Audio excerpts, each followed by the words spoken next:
Hello, everyone. Welcome to today's virtual conversation brought to you by the Making the Shift in Conversation series. Making the Shift, or MTS, is a youth homelessness social innovation lab to make the shift from managing the crisis of youth homelessness to preventing and enabling sustainable exits from homelessness. MTS is funded by the Government of Canada's Networks of Centres of Excellence program. Visit us at makingtheshiftinc.ca for more. Our hashtag for today's event is hashtag MTSinConvo, and we'll be retweeting content from that conversation. You can follow us at HomelessHub.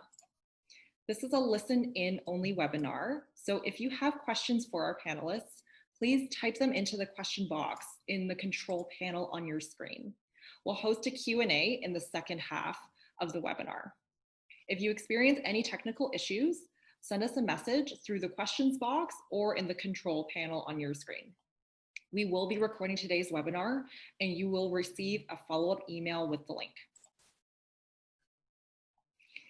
Before we begin, it is our custom in Canadian universities, particularly in recent years, to acknowledge the land on which we work, study, and live.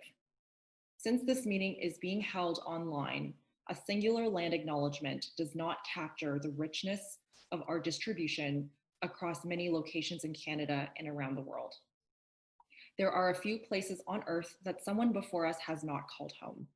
As Making the Shift is hosted at York University in Toronto, we would like to share the land acknowledgement that is used at York University, and we invite all guests who are joining us today to consider their own position with regard to the land where they find themselves.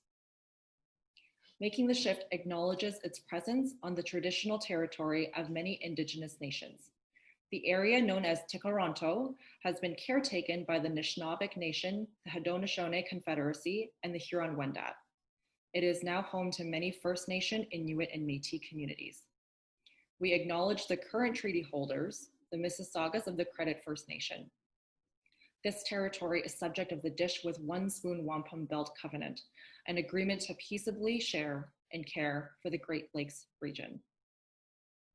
Okay, so we'll now hand it over to the moderator of this webinar, Alex Nelson, who is a PhD candidate at Western University and Making the Shift scholar with lived experience, to introduce our guests today. So thank you everyone and enjoy the talk. Hi everybody, and welcome to this webinar. I think we're going to have a really fantastic conversation. My name, as April said, is Alex Nelson. My pronouns are they, them, and I'm a PhD candidate in anthropology at Western University. My research is on gender, homelessness, and housing policy. Specifically, I focus on the role of lived experience in creating more effective and inclusive policy for communities. And as April mentioned, I'm a Making the Shift scholar with lived experience of homelessness. I also sit on the steering committee of the Women's National Housing and Homelessness Network, which is an affiliate of the Canadian Alliance to End Homelessness.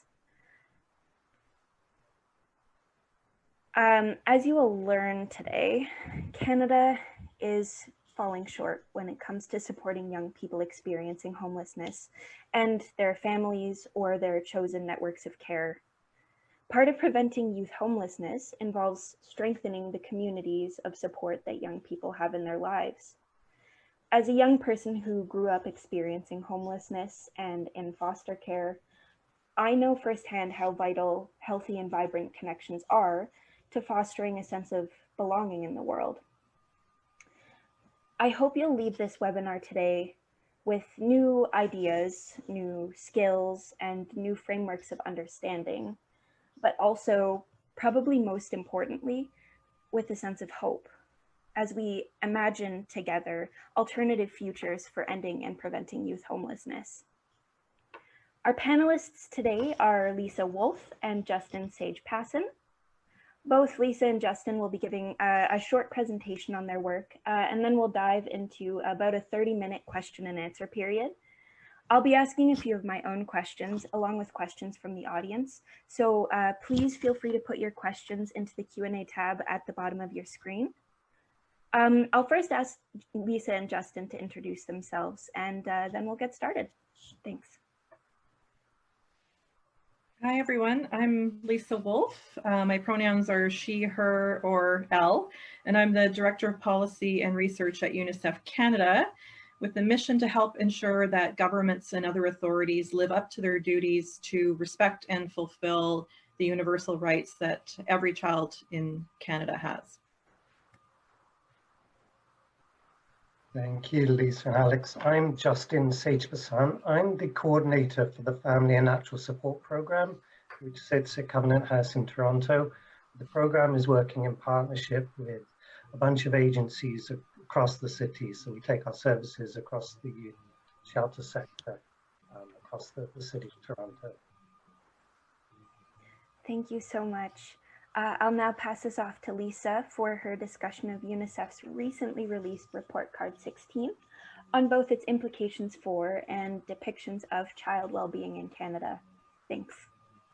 Thank you very much, Alex. And I think that you'll see why the people working against youth homelessness, working to prevent youth homelessness, will find some answers as to why youth homelessness is so prevalent in Canada, and really see the importance of the community that Alex spoke of, the community at all levels of government, all levels of society, to come around children and youth. Since 2000, so for 2 decades now, UNICEF report cards have measured child and youth well-being in rich countries. And really the premise is simple, because countries with similar resources and capacities should really get similar good outcomes for young people, but we don't. And if we move to the next slide, you'll see that in our most recent report card, which just came out in September, Canada ranked 30th in child and youth well-being among 38 rich countries, based on a range of indicators of well-being. And really, if all rich countries who have, again, similar resources to do good things for children and youth achieve the same good outcomes, we'd all be clustered at the top of that league table that you see on the screen. Instead, Canada's children and youth are worlds apart from each other due to wide inequities in this country, and worlds apart from the happiest, healthiest children in other rich countries. On the next slide, you'll see that the report card rankings are based on really fundamental indicators of the state of young people that are measured by governments and can be influenced by public policies. So we're not stuck with these outcomes. They are changeable, and other countries have certainly moved up the UNICEF rankings over time. So I'm just going to highlight a few of these findings, a few of these indicators in the latest report card. And I want to emphasize that this is data from just before the onset of the pandemic. So in the talk we have in Canadian society right now about the need to come out the other side of the pandemic better for young people, I think that this data makes a very strong case for that. If we go to the next slide, one of the indicators we measure is life satisfaction. And this is an important overall measure of young people's well-being from their perspectives when they are asked, how is your life, on a scale of 0 to 10? And it's no surprise that the rankings in life satisfaction mirror the overall rankings in child and youth well-being. In Canada, 1 in 4 young people at age 15 reports low life satisfaction. So we trail behind a lot of other countries in terms of how young people see their lives and rate their lives. And this is really troubling, because Canada's wealth has been rising over the last 20 years that we've been tracking this data. Yet young people's mental health and happiness, and this is just one indicator of that, has been falling as Canada's wealth has been rising over the last 2 decades. In suicide, we have high rates, again, trailing behind many other countries, and rates have been edging up. And a lot of the other indicators in the report card really help explain this paradox of poor mental well-being among young people in a time of plenty. So if we could move to the next slide. In addition to mental health and happiness, in a country of plenty, we still haven't achieved the basics of a good life for young people. And in some rich countries, child survival is still an issue. But it's become more of an indicator of social exclusion than of public health measures, as we would see in lower and middle income countries, where the basics of public health really have an influence on child survival. In rich countries, it's more a matter of social exclusion that create higher risks for young people. And Canada's child mortality rate, which we measure between the ages of 5 and 19, trails behind Nordic countries, the countries at the top of the league table, which achieve about half of Canada's rate. In the next slide, we look at academic achievement. This is always something of great importance, to Canadians when they want to know how kids are doing. One of the first questions they ask is, how are they doing at school? Canada tends to do pretty well in international comparisons of academic achievement, but 1 in 3 young people are not achieving basic proficiency in reading and math at age 15, which is an indicator of the risk of disengagement from school and difficult transitions to adulthood, to employment. At the same time, what we're finding is there's a group of young people in Canada who report exceedingly high pressure to succeed at school, more than most other countries in the rich world. And if we move to the next slide, this is probably why Canada's young people are less likely than young people in other countries to report liking school, less likely to feel supported at school, with about 1 in 4 reporting trouble forming positive relationships with peers in the school context. We have other complementary data to show that Canada's rate of bullying is also higher than most of our peer countries, with 1 in 5 young people experiencing frequent bullying. In the theme of relationships, which are so key to preventing youth homelessness, young people in Canada also report really low family support compared to other countries, ranking 27th of 30 countries. 1 in 4 young people, again, don't feel supported by their family, compared to only 6% in Norway and Netherlands and 14% in Finland. And there's a gender gap as well as a socioeconomic gap in family support. So young people's mental health, that life satisfaction measure that we saw, that is heavily influenced by the relationships that young people have with parents and teachers and peers, the close relationships in their lives. Young people with low life satisfaction are about 8 times more likely to report a family conflict, 5 times more likely to be bullied, twice as likely not to look forward to going to school. So if strong and healthy childhood relationships are essential for preventing youth homelessness, the rankings suggest that we can do much better to support them. If we move to the next slide, why do some countries have higher child and youth well-being than in Canada? Well, it's not because our children and youth or their families are so fundamentally different. It's because our public policies and our political paradigms are different. How we choose to take care of each other and spread fairness is different. If we move to the next slide, this is a scatter graph, and I know you can't see the detail here, but what it's showing is a strong relationship between a country's level of income inequality and the kinds of outcomes that we're measuring in our report card. And Canada sits around the middle among these countries. And this is an important pattern that we're finding in our report cards, because what we're seeing is that the overall level of a country's income inequality seems to play a more important role than its level of national wealth in shaping young people's lives. Why might this be? Well, it seems that economic anxiety, which comes with income inequality, creates a really strong fear of falling backward in a more stratified and competitive society. This seems to corrode family and social relationships. There's more stress on families, fear of falling backward, leading to more difficult relationships in the kinds of indicators that I shared. Countries with more income inequality also have more indicators of violence, including bullying, but also homicide.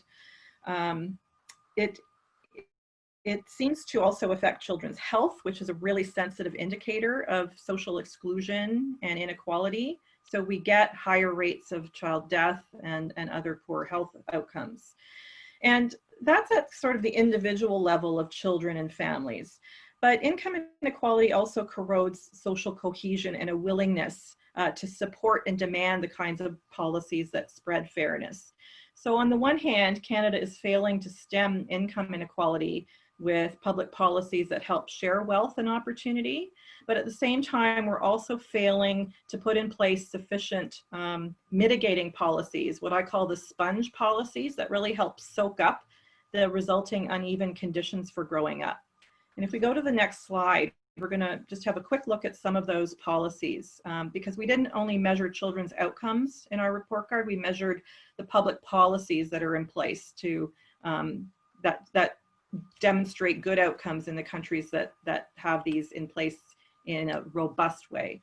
So what we're finding overall is that many of Canada's public policies are significantly less extensive and less inclusive in comparison to the countries at the top of the league tables that get better outcomes for young people. And in virtually every public policy indicator we measure, Canada is in the middle of the rankings. So it's really not surprising that our child well-being is also around the middle. And it's not surprising because of what we're seeing here in our public policies, that young people experience rifts in their families and fall through gaps in Canada's social fabric and sometimes end up homeless.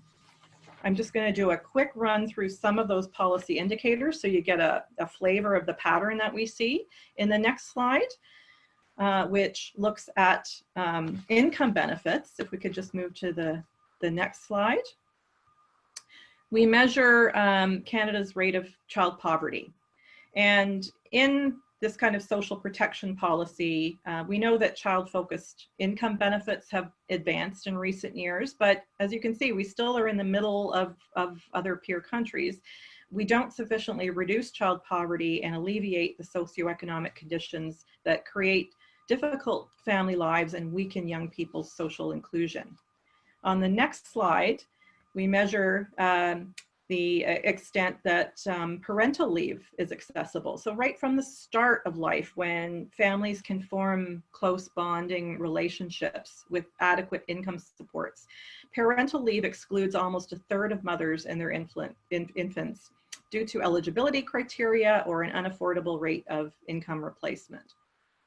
In the next policy indicator slide, we look at early learning and childcare. Again, lots of young people in Canada are excluded from early child development, care, and education, especially below the age of 5, when difficult early conditions can really be equalized and families can be supported in raising young people. And then finally, at the end of childhood, the next slide shows that many young people are disengaged from education and employment in late adolescence. They're not in school between ages of 15 and 19. They're not working, they're not in training. And this creates a heightened risk of homelessness and good transitions. On the next slide, I just want to reflect that again, the pandemic has only further weakened some of these policies and creating heightened risks where young people are already falling behind others in this country.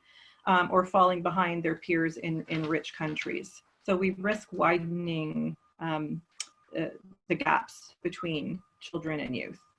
The next slide asks you to spread this conversation.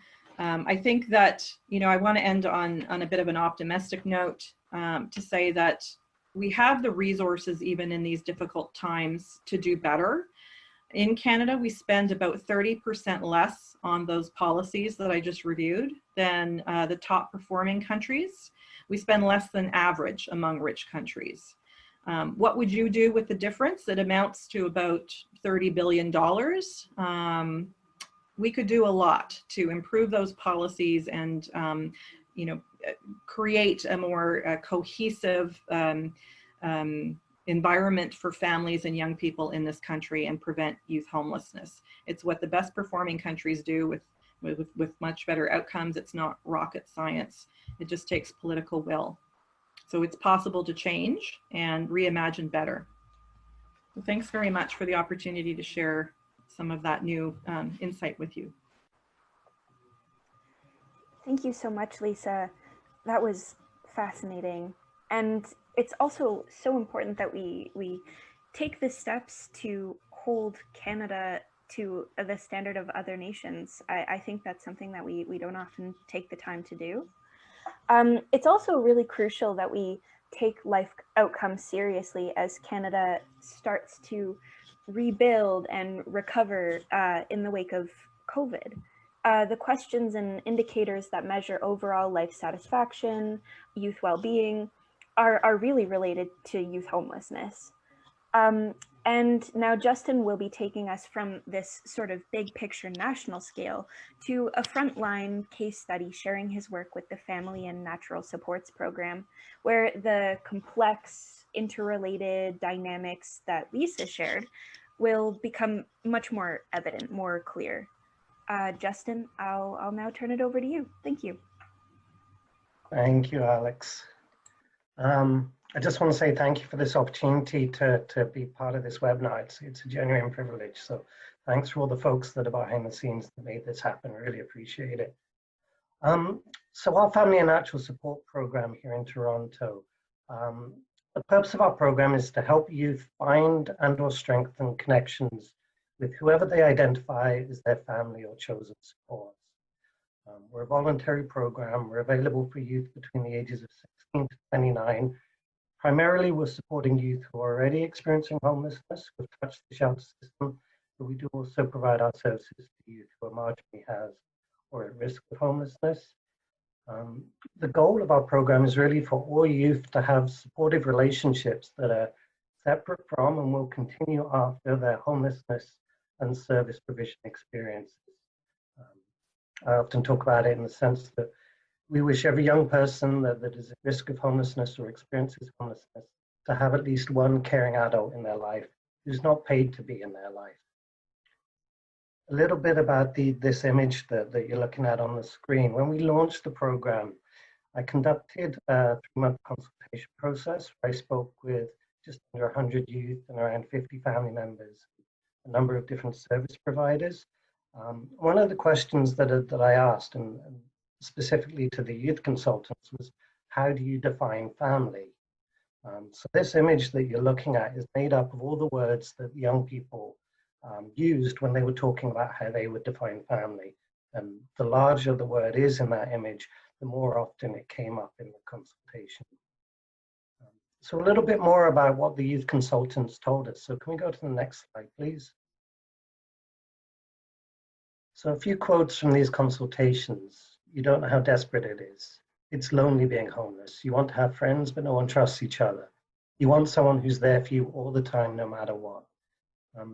For me, this quote speaks to the wish for all of us to have a sense of connection, a sense of relationship, and a sense of connection relationship that's stable and secure. The second quote, people put things off, wait a week, then a month, then longer. If you wait too long, it becomes too difficult. Everyone will regret not connecting with family if they do nothing. This, to me, speaks to the need for support in strengthening or reconnecting with the important people in our lives. This is difficult terrain. It's emotional terrain. It's very vulnerable. And it's a lot to ask someone to do that without any support. So I think this quote speaks to the need for the additional services that can be available to help you with their reconnection and their strengthening of relationships. And then this last quote, I think it speaks for itself. It feels good to know that you're a part of a family. It's better when you're not alone. To me, this speaks to the need for belonging, connection as a basic human need.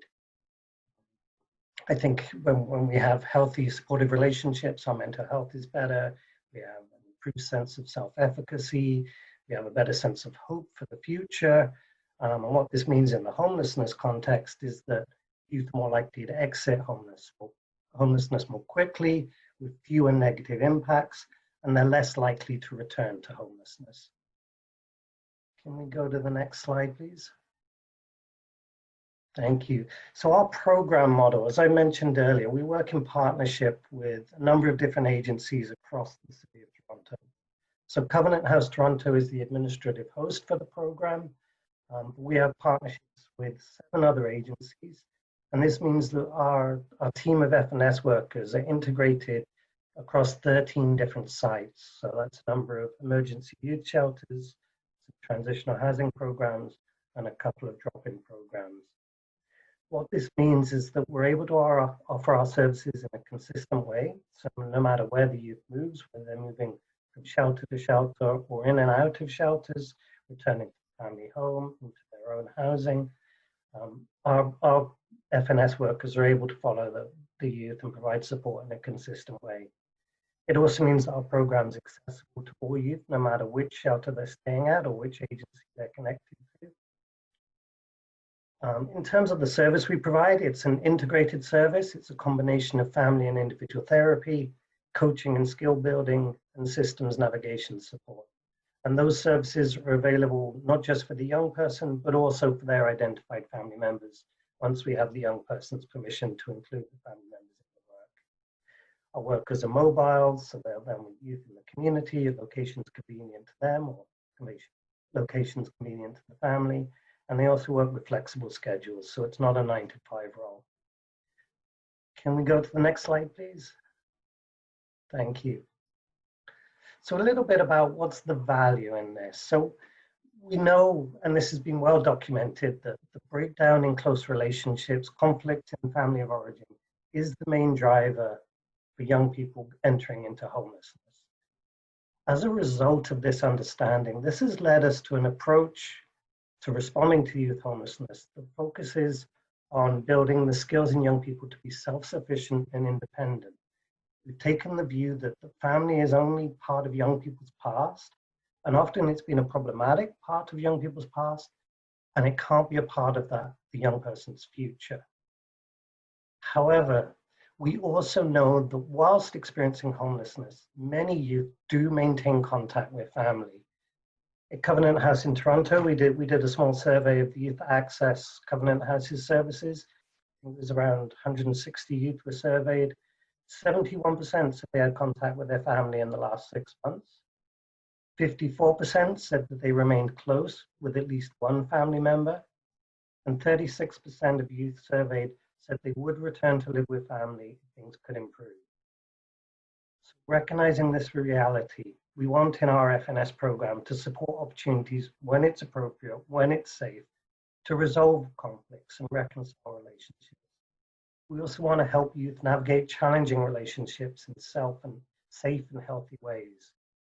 We also want to create opportunities for youth to find and connect with other family members and chosen supports so that they can strengthen and build up their network of supportive people. We want to do this because we know that youth with strong community ties and family support are more likely to successfully navigate the transition from youth to adulthood with than youth who have limited or negative social connections.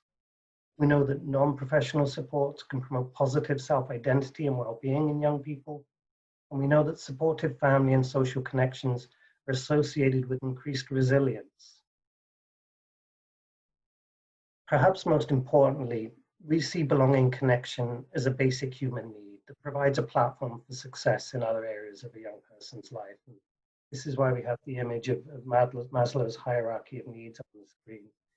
The shelter system traditionally has addressed those first two tiers in the hierarchy of needs, the physiological needs, the safety needs. And that's been somewhat the limit of what the shelter system has been able to provide. And then the hope is that the youth can move forward and find employment, find housing, and move forward into healthy adulthood. What our program is trying to fill the gap in is that middle tier, that love and belonging tier. What can we do in addition to providing warmth, shelter, and safety that will enable youth to move forward into adulthood in successful and stable ways? Our assumption is that if we can provide some support and some service to strengthen relationships, build connections outside of professional supports, then that will help young people in their journey. Part of the thinking behind this is recognizing that the youth in late adolescence, as emerging adults, young adulthood, they're at a critical time in their identity formation. And identity formation is not just how we perceive ourselves, but also how others recognize and confirm our identities. And we know that within the homelessness experience, many young people find a sense of connection and a sense of acceptance within the shelter services, with their peers and also within the staff members and workers that provide support to them. And for many young people, that might be the most significant sense of acceptance they've experienced in many years. However, what we've also learned is that that very sense of inclusion can make it more difficult for some young people to exit homelessness. Because when they exit homelessness, they're required to transition from that homelessness identity, the identity of marginalization, of exclusion, to a different identity of where they feel they might have to fit into what we might see as more mainstream lifestyles. Now, of course, if young people are going to recover from homelessness, housing and employment are critically important factors. But we also have room to consider the importance of relationships and how they can help young people move forward successfully. So as I wrap up this brief presentation, I guess I want to leave you with the question of what would it look like in our services to young people if we tried to meet the need for belonging and connection with the same urgency that we meet the needs for food, warmth, and shelter. That's it from me. Thank you for your time. I'm looking forward to the conversation and your questions. Thank you so much, Justin. This is really important work, and your presentation gives us not just a way of imagining a future with stronger communities and supports for young people, but a way of, through programming, making that future a reality, which is really important, tying our theories and policies to actual practice, which is really exciting. Now we have around 30 minutes for question and answers. Once again, I would ask if you have any questions that are on your mind. We have a few in the chat, but please pop your questions in the Q&A tab below, and we'll try and get to as many as possible. So with that, I'll get us started with one of my questions here. So this is about lived expertise and lived experience.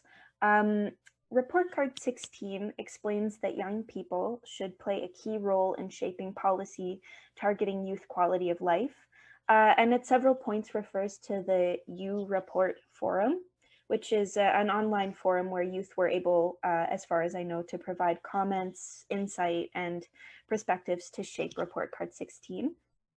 FNS is also premised on young people defining family and support in a way that fits best with their social, personal, and cultural context. How can other organizations engage the diverse voices of young people experiencing homelessness in their work? Or more broadly, center youth agency and self-determination? Can you elaborate on the value of youth-led policy or program creation, implementation, and evaluation in the broad goal of ending homelessness? If you need me to repeat any parts of that, sorry, I can. That was a long question. And it's a good question. It's an important question. So there's a couple of different questions within that, I think. So one is about the self-determination of youth to identify who they see as family or as significant adults in their lives. That is very much the way our program operates. The youth leads the work. So it's a voluntary program, meaning the youth accesses it by their choice once they hear about what's on offer. They identify who they view as family or chosen supports. And then the involvement of those family members or chosen supports is led by the youth. However, once the family members are involved in the work, our services are offered to them to the same extent that they're offered to the young person. We sort of shift from being a youth-centered program to them becoming a family-focused service. So family-focused with the youth lead. As I spoke about before, I started this project with a consultation process, and that was really the most helpful piece in developing this program, both the model and what the services should be, because I was able to hear directly from youth what they felt they needed or what would be helpful in their lives. One of the things that really struck me in that consultation process is the youth didn't speak about what they wanted in terms of the modality or the interventions that the program would offer. They weren't saying, oh, I need DBT support, or I want a strength-based support in my life. What they spoke about was how they wanted to experience the support. So they spoke about, I want someone who really listens. I want someone who doesn't forget about me. I want someone who's available outside of 9 to 5. I want to be able to contact that person by text. So what I learned from that process, it was much less about the what to provide, but more about how to provide it.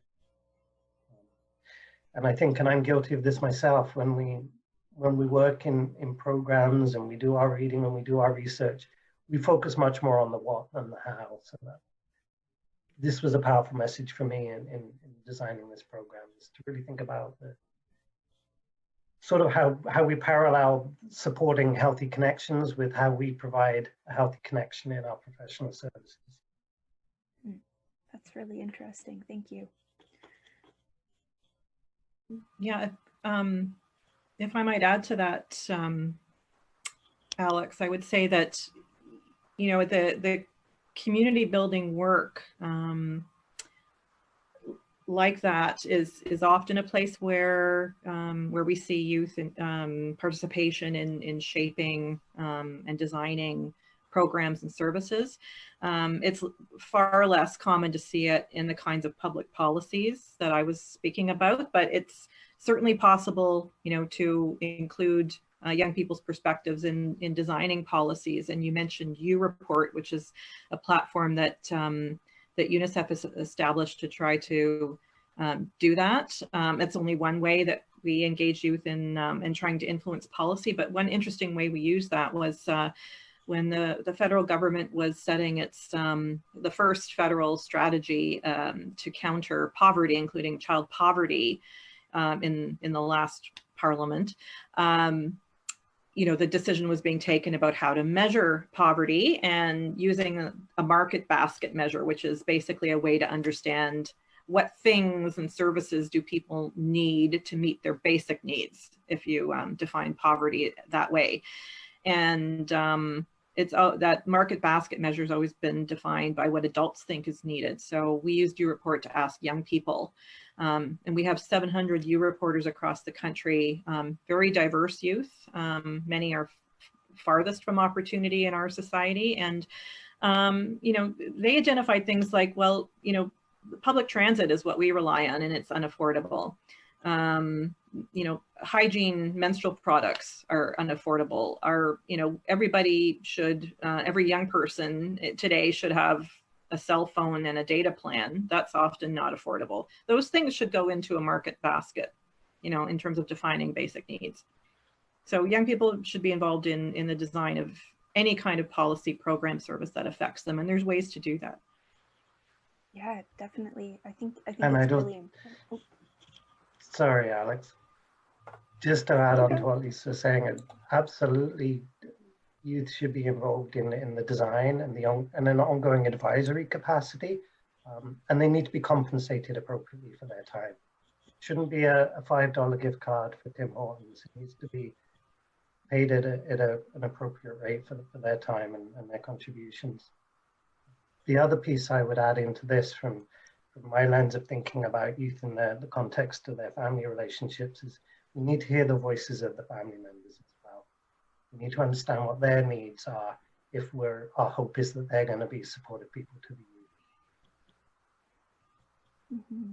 Yeah, I like the piece of making sure that youth who are collaborating or who are being asked to participate based on their lived expertise are treated as that, as experts. So compensated and listened to and are able to see themselves in the final product.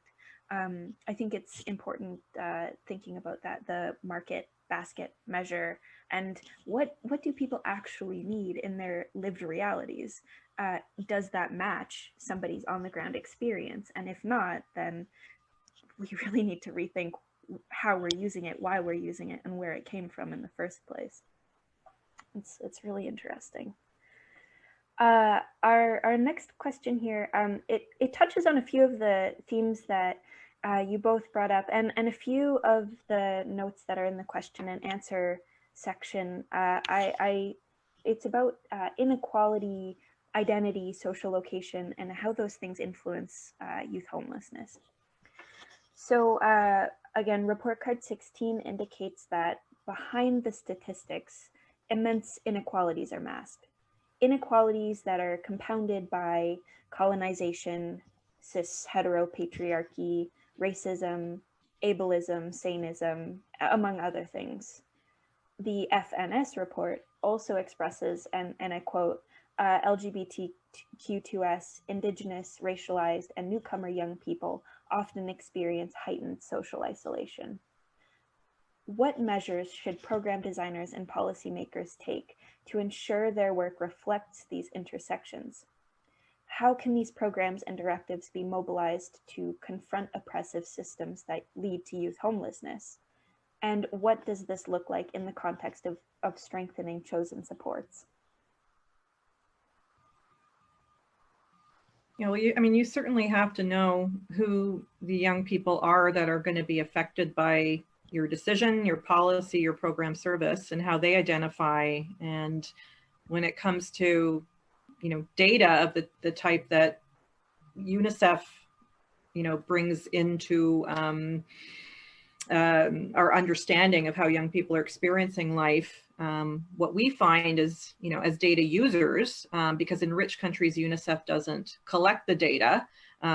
Typically, the data we use for advocacy and understanding come from data that governments have decided to collect, or other large global surveys that Canada participates in or supports, like the Health Behaviors in School-Aged Children survey. So in low and middle income countries, UNICEF actually plays a role in setting up government's capacity to have data to help guide their decisions. In comparing Canada to other rich countries, we have to rely on national averages. And that takes you so far. That helps reveal big patterns that teach us something. But and some national averages tell us a little bit about inequality. So the child poverty rate, when we say 1 in 5 or 20% of young people under the age of 18 in Canada live in households that are far, from the normative median income. That tells you something about inequality. But we need to go behind those national averages and understand the inequalities between our young people. And just a couple of observations. First of all, it's tough to get that data in Canada. We have some of it. There's data to look at binary gender differences, girls, boys, not as much to look at gender diverse young people. And there are big differences between girls and boys in some of those indicators. We do a poor job of making visible Indigenous young people in that data. They're often excluded from the data sets. So if anything, our national averages are an underestimate. We have to go behind the averages to look at inequalities. UNICEF has done that in different ways. We bring in some of the complementary data that we can find to show and demonstrate some inequalities. We've also measured gaps between children in Canada and compared them to other countries, and found that, maybe no surprise to you, the gaps between our kids in Canada tend to be wider than they are in the better performing countries. Countries that close gaps between their kids get better outcomes for everybody, because it's expensive to have gaps, right? We pay for homelessness, we pay for sickness and exclusion from society. But what if we use those resources for positive supports? Then we get better outcomes for everybody. So lots of lessons there. Yeah, definitely. Just to echo Lisa, and I think Lisa speaks to this much better than I can. We see that the overrepresentation in the youth homelessness population, of specific populations, In particular, we see an overrepresentation in Toronto of Black youth and 2S LGBTQ youth. Now, obviously, there's intersectionality there as well. But what this tells us is that the youth homelessness, it's not the result of a single event. And it's very often not the result of an individual or interpersonal factor. The pathways into homelessness are informed by these structural and systemic factors. So our response to youth homelessness needs to consider the ecological realities that the youth and families are existing within. I spoke about this before, that the preconception has been in the youth homelessness sector that the family has been part of the past and a problematic part of the past. But it's a little too easy to say that youth are homeless because of problems with family. That framing of the youth homelessness problem, it gives us too much permission to not recognize our own complicity in these oppressive structures and systems. Thank you so much. I think sometimes it's easier to talk about homelessness as a problem with clear-cut causes and solutions, rather than talking about the messy complexity of homelessness. I mean, it's caused by so many different things, and it's very uncomfortable to think about, because it means that we have to work so much harder to end and prevent it. But I see some of these things as being kind of laying the foundation for a future to end homelessness. And it's really exciting to see. I have a question here in the chat from Melanie. A large proportion of homeless youth in Canada come from the child welfare system. They are often propelled into homelessness due to having to age out of the system at the age of majority. For many of those youth, a traditional family-focused program might not be appropriate or wanted. How do we keep the state or ministry accountable for ensuring housing security to youth who have been under state care in a preventative way? As it stands, this responsibility is being offloaded to community-based organizations in a reactive way. That's a great comment and question. We've seen that in our program. I think around 40%, just over 40% of our youth have previous or current child welfare involvement. So what that says is that, yes, maybe the family of origin is no longer part of that young person's life, but there is still that desire to form relationships, strengthen relationships, and maintain relationships. And that's why it's so important that we think about family in the terms of what it means to the young person. We think about family in terms of natural supports or chosen supports. So it might not be former caregivers, but it could be uncles, aunts, grandparents, former teachers, coaches, neighbors, supportive adults from young people's faith communities. The definition of family can be really, really broad, and we really need to follow the young person's lead in how they're defining family. In terms of the pathway into homelessness that seems to exist through child welfare experiences, yes, there needs to be more of a collaborative response to this. I think the historical response is that the different sectors, different systems have picked up different bits of responsibility, but we haven't done a great job of working in partnership and working collaboratively. So what this means is that youth feel disconnected, they feel like they get somewhere, but then they have to start again when they move on to a new agency. I think it also results in some redundancies. Sometimes there more than one person is trying to do the same thing. So I think there's a lot of opportunity for us to think about how we can work in partnership and collaboratively to address this problem. Mm-hmm.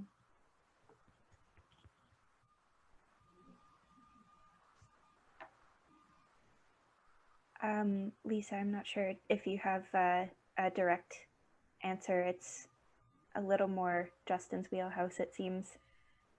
Yeah, I mean, I was thinking about that, and I guess at a systemic level too, what we see in some other countries, again, our peer countries that we can compare ourselves to, is society working harder to bring back those young people that fall out. That slide I showed you on the so-called NEET rate, which is short for young people not in education, employment, or training between ages 15 and 19. Where Canada has a higher rate than a lot of other countries, is society's way of saying, you matter to us and we're going to work to include you and make sure you have opportunities to keep staying connected and transitioning to adulthood. In Europe right now, especially in response to the pandemic, countries are rolling out what's called a child and youth guarantee. And a number of countries are committing to give every one of those young people in that age bracket and older, up to 24, when they would have aged out of child and youth care in this country, a guaranteed place in education, training, or employment. I mean, those are big systems coming around young people to say, you have a place and, we're going to support you in finding that place. Now, that's being bold and inclusive, and no reason why we couldn't do something similar in Canada. Mm-hmm. Definitely. That's awesome. Thank you. I have another question here from Tori, actually specifically about UNICEF's rankings of youth happiness and well-being. If they included the lived experience of Indigenous youth on reserve, or if it was just more random urban areas where data was collected. Yeah, the survey from where that measure comes, and there's two different surveys, has not been welcomed into First Nations reserve communities. I think that the First Nations Information Governance Center, which has child and youth health surveys, asks the similar question in a few different ways that's culturally appropriate for children and youth in First Nations communities. And it's not directly comparable. So we have data gaps. What we do know is young people with more difficult lives, and that would include some young people in Indigenous young people in urban environments that, would have participated in a survey. We know that life satisfaction is lower. We just don't have a good enough system in Canada of data to bring in everybody, include everybody, and make relevant comparisons. Mm-hmm. Thank you. With our last couple of minutes here, I thought I'd ask one more quick question because I'm curious to know. More families have fallen into emergency situations due to COVID and COVID-related pressures. What barriers and opportunities do these new and compounding pressures present for doing the work of homelessness prevention? I think this is on a lot of our minds, and I'm really curious to hear your thoughts. Yeah, it's a good question. I think we all recognize that the pandemic has increased stress and anxiety for everybody, particularly those that were maybe experiencing stress or struggling before the pandemic. I could probably go on for a long time, and I'm very mindful of the time here. So I'll try and come up with a succinct answer here.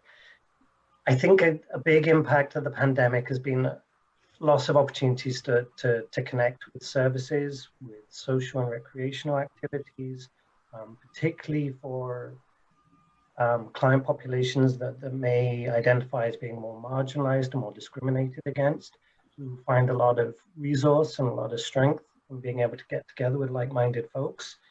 There's been less opportunity for that.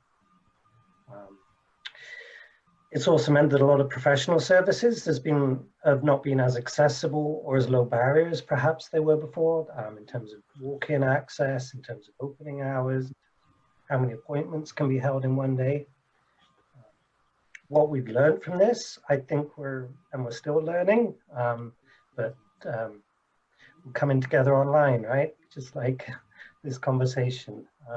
We're finding tools that are out there to help us to continue to provide services as best we can, to find ways to come together as communities as best we can. I think one of the strengths in this is it removes some of the geographical constraints that we were working with. So for my program here in Toronto, travel time took up a lot of the team's working day.